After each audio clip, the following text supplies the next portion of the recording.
이메일과 메신저가 세상의 모든 대화를 대신하는 시대. 빨간 오토바이를 타고 골목길을 누비는 집배원 창식 씨의 가방에는 여전히 사람들의 인생이 가득 담겨 있습니다.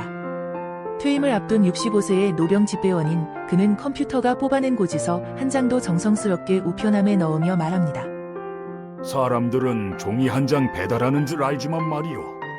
사실 우릴 사람과 사람 사이의 마음을 이어주는 일을 하는 거라오. 주소지가 아무리 험해도 진심이 담긴 편지는 악착같이 배달해야지.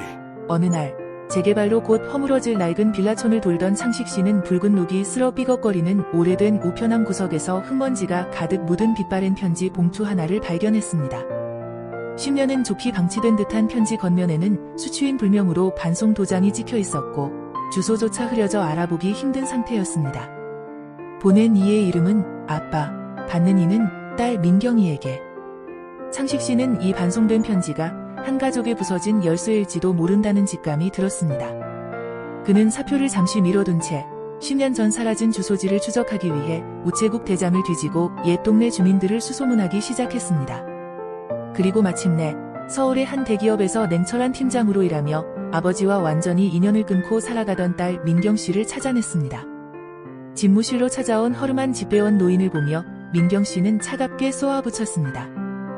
저 그 사람 딸 아닙니다. 그 인간이 남긴 건 상처밖에 없으니 도로 가져가세요. 과거 사업 실패로 가족을 버렸다고 생각한 아버지를 향한 증오심이 칼날처럼 날카로웠던 것입니다. 창식 씨는 조용히 흙먼지를 털어낸 낡은 편지를 책상 위에 올려놓았습니다. 그리고 민경 씨의 굳은 눈을 바라보며 나직하게 말했습니다. 이복의 젊은이, 찬바람을 오래 맞은 우편함 속 편지는 먼지가 쌓여 주인을 찾지 못한다네. 억지로 열어보려 하지 않으면 평생 오해라는 녹 속에 갇혀 썩어버릴 뿐이지. 자네 아버지는 가족을 버린 게 아니라 자네에게 빚을 남기지 않으려고 홀로 막노동판을 전전하다 돌아가셨다네. 이 편지는 그분이 돌아가시기 직전 눈이 멀어가는 와중에도 자네 주소를 기억해내려 애쓰며 쓴 마지막 고백일세.